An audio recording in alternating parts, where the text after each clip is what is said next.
Yo, I had to go for mine. From the bottom to the top is a hard climb, but hard rhymes beat hard times. Give me a spotlight and I'll shine brighter than the brightest star. No matter who you are, you're outdone or won or for the coup de grace. My competition turns into fans. Like a politician, my competition spares from country to country, never too far. I'll do them all from the Charlotte to Czar, the Fu Manchu to Prime Minister too. The king and the queen, my rhymes are so mean, I'm doing a number on the country like I never before. It's in the contest or the threat of a world war. But if you're stepping, choose your weapons, let's go. But if you're stepping, watch your step and step slow. Take your time, change your mind. Cause stepping to my rhymes like a stepping on a landmine. Blowing you to kingdom come, this ain't Vietnam. Brother think he ready for war, but bring him on a perilous journey. You catch a hernia, trying to burn me, cause like an attorney, I cross-examine, your rhymes are slamming. The rhymes of mine designing, I'm still standing tall. As the competition falls, in actuality it ain't no competition, y'all. Cause I roll over rappers like a US tank. Meanwhile, laugh all the way to the bank. Get the picture?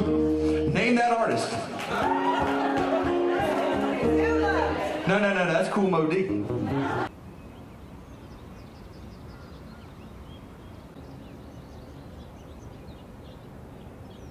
My name is Kryss Dula.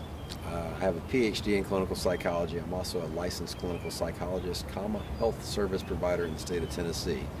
I am an adjunct faculty member at adjunct faculty member at Family Medicine, and I am also an associate professor in the Department of Psychology at East Tennessee State University. Gosh, I started playing music, I think, when I was 12 years old. So I've been doing it for a while now. It's the thing I've done the longest in my life. Well, the Kryss Dula KRYSS thing came about in 11th grade when I just made up a spelling that was alternative to CHRIS. And I kind of thought of that as like an artistic identity, if you will. I mean, so like I was really into music and names of things, and I like playing with words and I like playing with language, and so I came up with a KRYSS as kind of, that was going to be my musical identity. And over time, you know, I actually got bills paid in KRYSS, so theoretically it's a legal alternative to CHRIS. So just join in, because it's fun to sing, right? You don't even have to be good at it. I'm not, I don't give a shit. Just having fun, right? Here we go. But that's not my goal. My goal is just to have fun. When it sounds great, that's awesome, but my whole thing is to transact energy with the audience, man. Bring my all and try to get them up and out of their seats and keep them from being complacent and get them to sing and dance and free their spirits up a little bit. But as such, you know, we're just an entity here to have fun. I have no preconceived notions about what a night must be. I do not have a care in the world about what it sounds like. I didn't come to impress. I came to have a good time and hopefully motivate, inspire you to do the same. Get rid of the inhibitions. Sing, dance, enjoy yourself. You are here for a good cause, and you can feel good about that. Release your soul into this atmosphere and contribute your own expression of self. Y'all want to sing? Yeah! All right, here's how we do it. I sing a verse, and right at the appropriate time, you yell the word birds. B-I-R-D-S. You got it?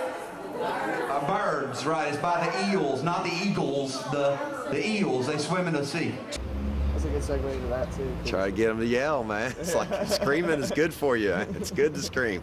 How often in life do you get sanctioned screaming, man? Right. You know what I'm saying? It's like we spend our whole lives in quiet, you know, conformity in so many settings. It's like let's get out there and express ourselves, man.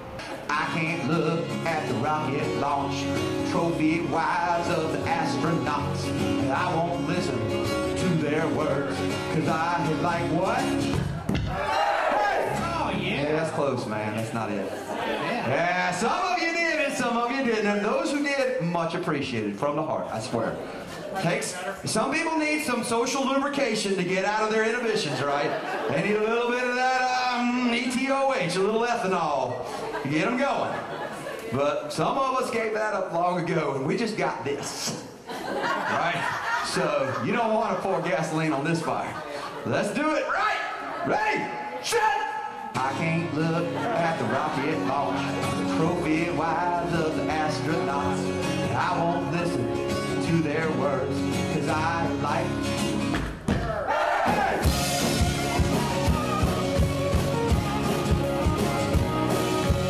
If you're small and on a search, you know I've got a Vita for you to push on.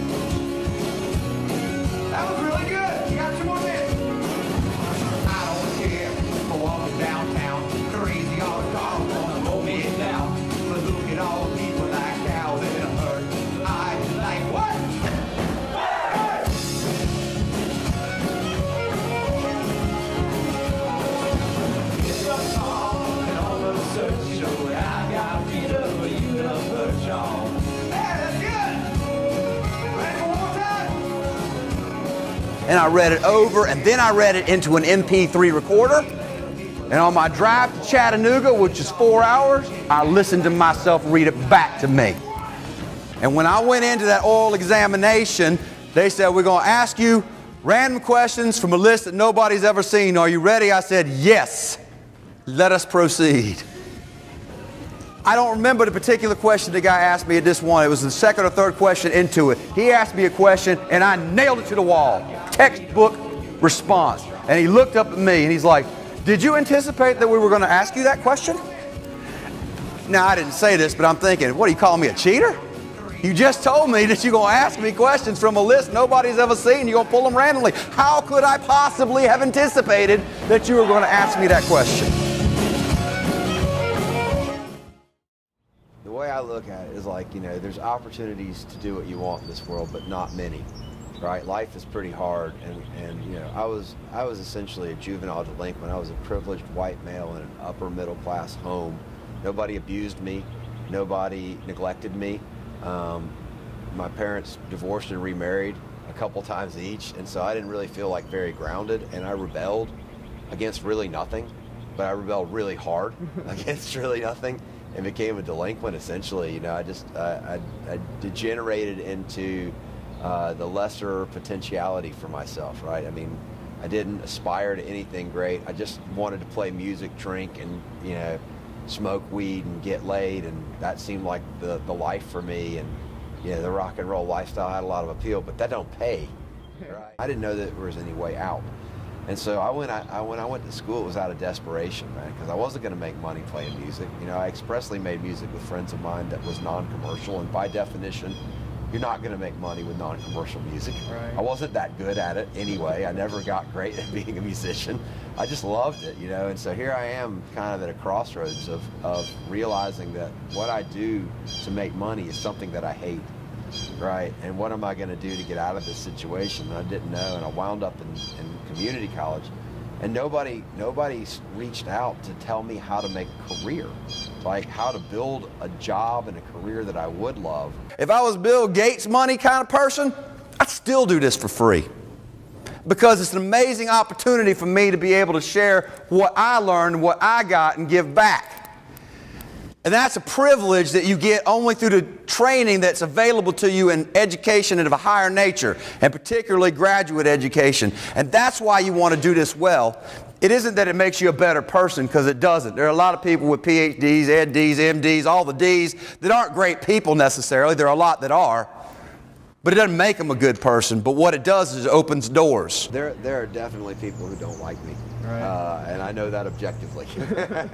and some of them are professional colleagues, and some of them are students. I can get on Yik Yak, and it's 90% positive, and there's 10% that says, fuck Dula, right? And that's fine. And I don't believe that you can please all the people all the time. You know, it's based on the numbers of ratings as well as the qualities of ratings. So I'm not under the illusion that I'm the best professor. I'm as good as I can be, and I'm as passionate as I can be, and I think I'm very genuine about it.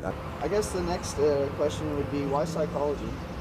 I think psychology is about as fascinating a subject as you can get, because all of us are people, and there's nothing that is experienced in the universe that isn't experienced through the human mind and through human culture, and as an individual and as a collective. And as such, I think psychology really encompasses a scientific study of human experience, and there's just nothing more fascinating than that to me. And so here I get the opportunity to spend my entire life studying that which is most fascinating to me, and that there's so much that we've learned in the science of psychology that can help improve lives, both individually and collectively, if people know it. So I have the privilege of being able to teach people what I know to be good for them in a setting where they're inclined to listen to it and perhaps actually learn and apply it to their own lives.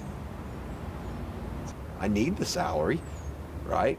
Everybody needs money, but I got enough to make it in life and do stuff that I think is fun, like going to concerts with my wife, or going to concerts with my son, or taking a trip here and there. You know, I spend all the money I got. Man, I don't have I'm not hoarding it. Like, I'm gonna die. I have a grandfather that had a great saying. He's like, if there's any money left over when I died, it's because I misfigured. Yeah. Experience. I'm an old dude, man. But getting old is better than the alternative, right? So I don't fear old age. I'm kind of interested. I'm an adventurous type. Let's go to infinity and beyond. I'm looking forward to death in a positive way. I'm not seeking it, but I'm not running from it either. Ain't exactly stop. Hey, what's that sound?